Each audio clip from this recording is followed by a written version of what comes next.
Here is an in-depth tutorial on how to make this nice simple lace dress featuring an overlay lace which has a bastia within, a high neckline with collar and a cap sleeve. And so you are welcome to Olives. Do keep on watching and learning with me. Let's get right into this video.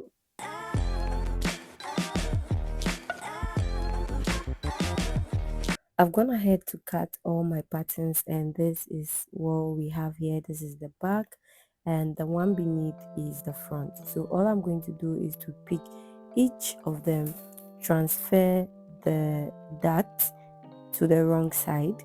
Okay, so here I'm using chalk to mark with the help of my pin. Right, and I'm just going to pick it this way. Just where I marked with chalk will be the end of my stitch. Okay, I'm going to stitch with whatever allowance I added right on the pattern. So all I'm going to do is pick the two sides together and stitch from the waist to meet my point, and this stitch is about 1/4 inch.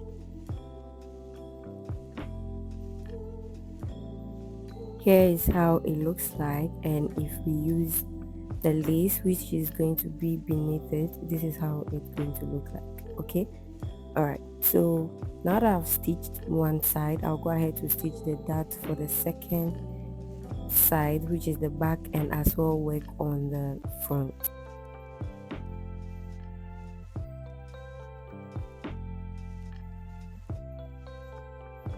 So after stitching, what I always do is tie 1, 2 to 3 times. Okay, and then I can cut off the excess. Yeah, so now I'm fully done with stitching the back dart. I'll move on to the front dart, which is this. Okay, and here I just marked the center front of the neckline, also transferred the dart point this way, and so when I pick to stitch, I know where exactly to stop. Okay, right here on the front pattern I left about 1/2 inch allowance, so I'm going to make sure that I stitch with 1/2 inch allowance. But getting to the tip of the dart, the 1/2 inch will definitely reduce, and here I'm tying 2 to 3 times, then I can go ahead and cut off the excess of the thread. And I'm really sorry, the way I position the camera is going to make my head show more often in this video, so just ignore it. Okay, so this is my underlay, which is going to be the satin as well as the lining. Okay, the underlay is going to be the satin, and I'm going to line the satin again. So instead of using the same satin to line, you can use an actual lining to line it. Okay, alright, so just like I stitched the dart for the lace, I'm going to do the same thing for the underlay of the lace. Okay, the satin is the underlay, and then the lace becomes the overlay. Okay, so this is also the front, which is a bastia or a tube. So all I'm going to do is bring them together and stitch with my 1/2 inch allowance. Okay,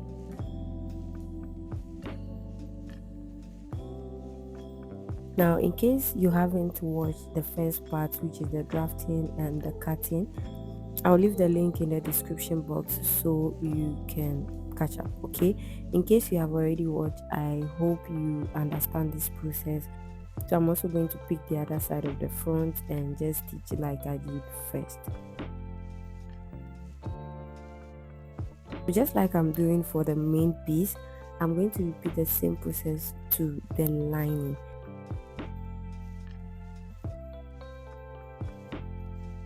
So this is how it looks like. All right, what I'm going to do is snip from the underbust through to the top like this, and when I take it to the ironing space, I'm just going to press the underbust down to the waist straight this way, and then the curve area I'll use my bust ham and press it round. We do have a tutorial on how to do the bust ham. I'll try and leave the link in the description box. Okay, so this is the lining for the back and the main piece as well. So I'm just going to grab them together Now if you imagine the dress without the lace, this is just a tube, right? Or let's say an off shoulder, right? So this is the neckline of the off shoulder which I've stitched. This is the back, and what I'll do next is under stitch on the lining this way, and this is what we have. The neckline is knitting.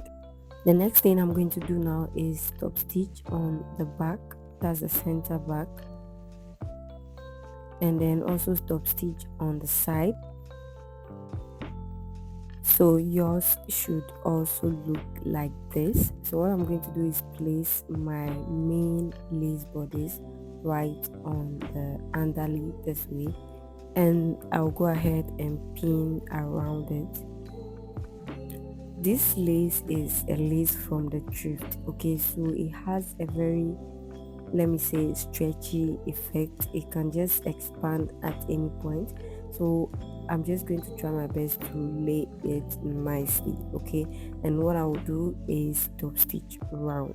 Since it is stretchy, I'm going to try my best to help my foot to stitch as I want it to be, okay, so I don't get to have any fold with the lace.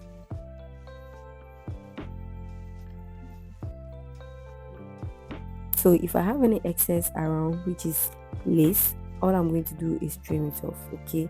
And this is also the front. Now we'll go ahead and attach bra cap. This is a half bra cap. I would have loved to use a full bra cap. I didn't enjoy wearing the dress with a half cap. This is what I had with me at the moment, so at this point all I did was tag them together like this, so I'll have them one, okay. So I'm just going to go ahead and start placing it together from the underbust. Mind you, the bra cap I'm using has an under bra wire which I forgot to remove, so please remember to take out the under bra wire from the cap if you do have one, okay. So I'm going to make sure the center aligns with the center neckline, right, and just go ahead and pin the second bra cap as well to the other side. And all I'm going to do is use the allowance of my off shoulder to tack it down, okay. I'm going to use needle and thread to do the tacking. If you've ever used this half cap in your bustier or any similar thing, let us know in the comment section how it feels like, okay. This is also my first time using it. Just like I said, maybe me having the discomfort may be not removing the underbra wire, so I will advise that if you are doing same, remove the underbra wire. But then again, this is how it looks like. I will also finish the neckline of the front with the lining. Alright, so here I'm placing the right sides of the front piece together, and all I'm going to do is stitch with half-inch allowance.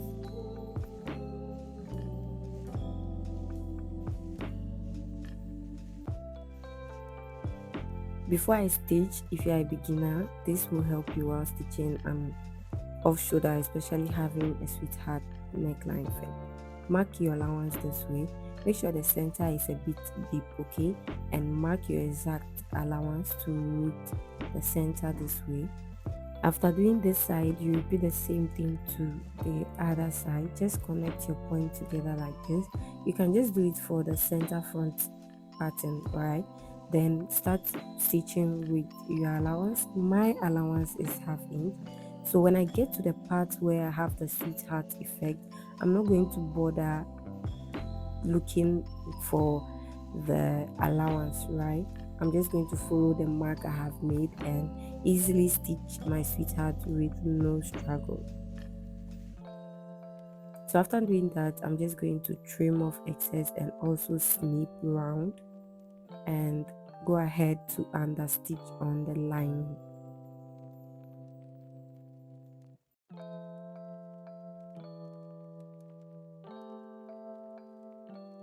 Having done that as well, this is how the neckline of the front looks like.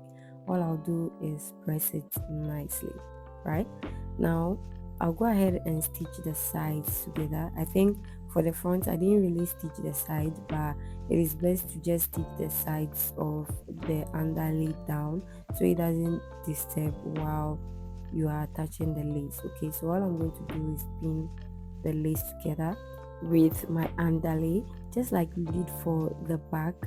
We are going to repeat the same thing to the front. Okay, so you can see that the lace is stretchy, right?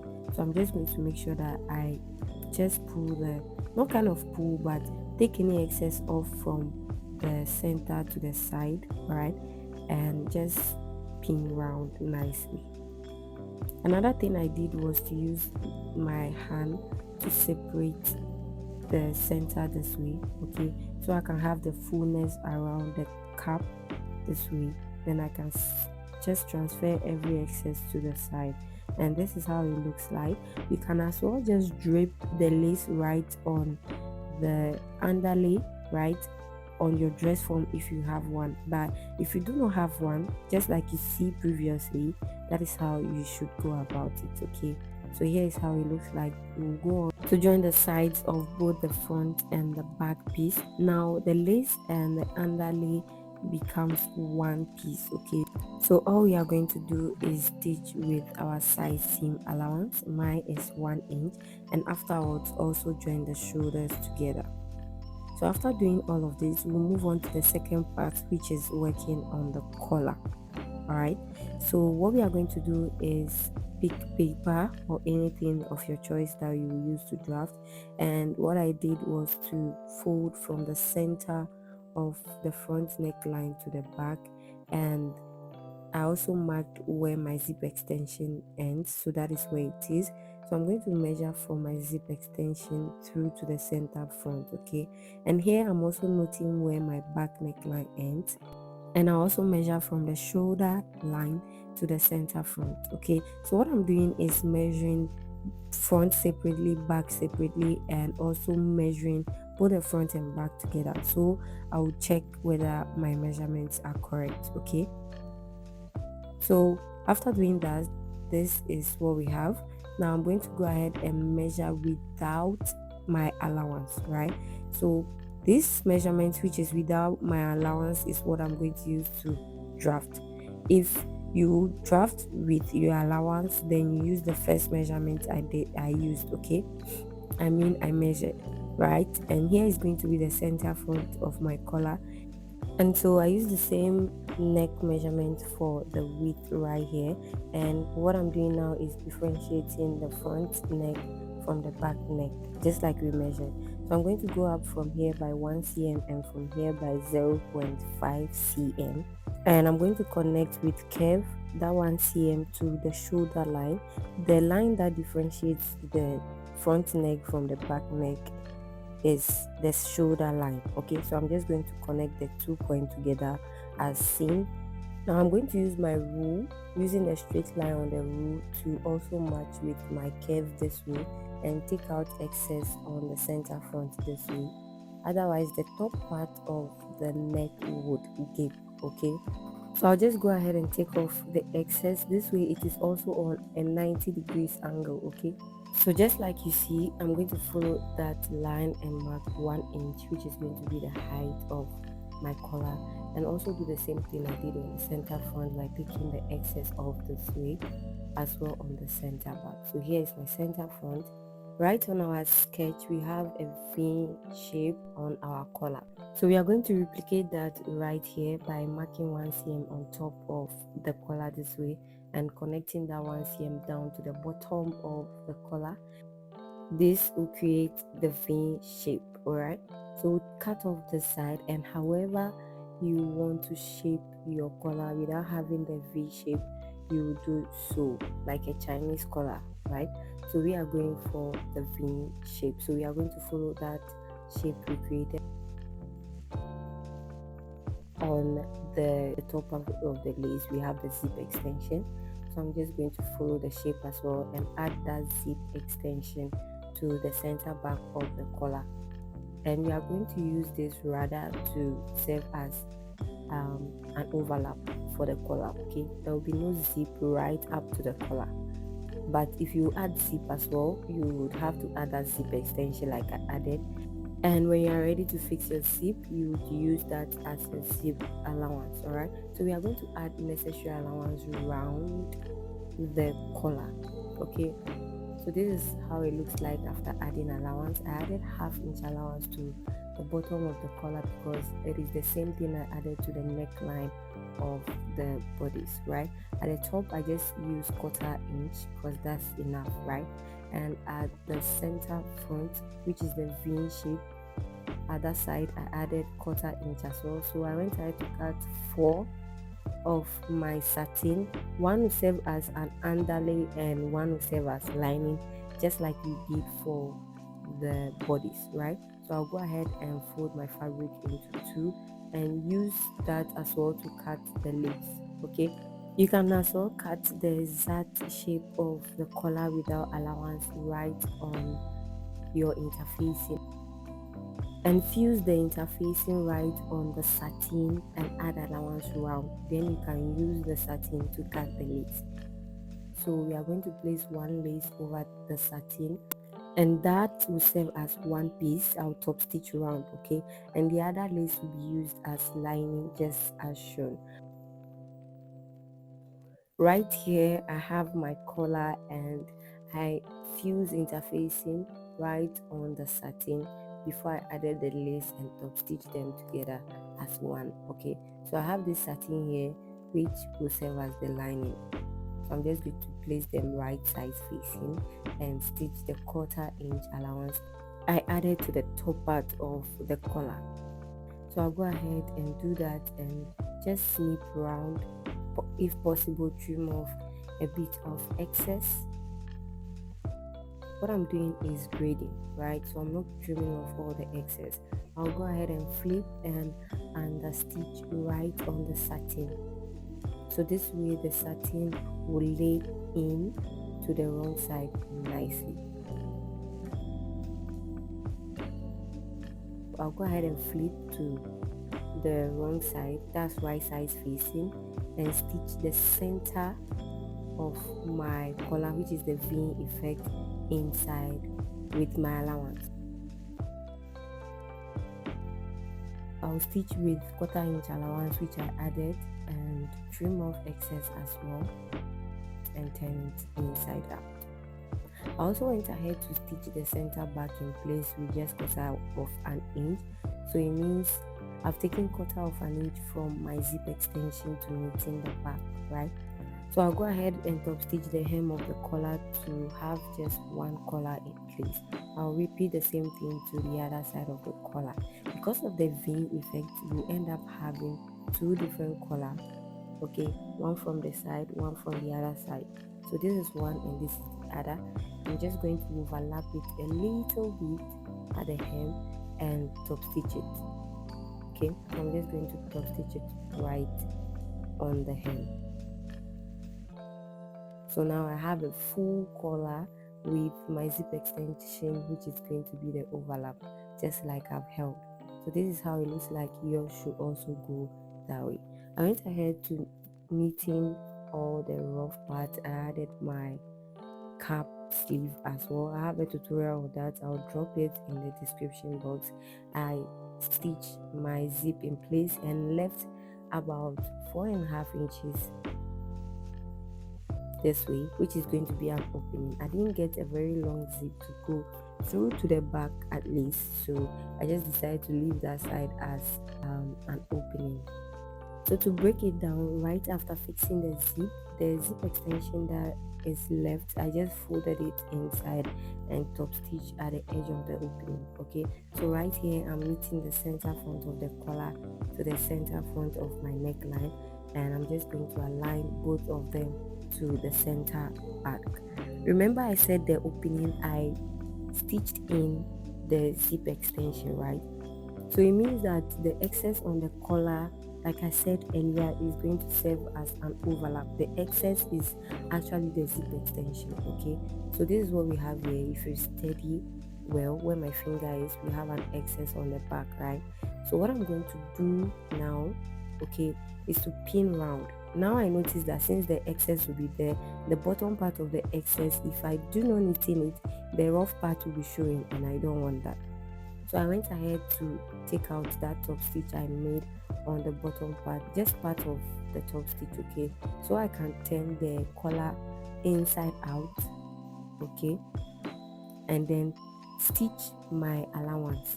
My allowance is half inch, right?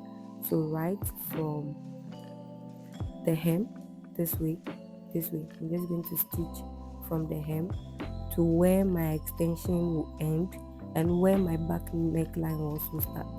So here I'm marking my 1 inch, just observing my 1 inch neck collar height, and I'm just going to stitch in 3/4 inch, which is the actual measurement for my zip extension. So I'm just going to take off the excess this way.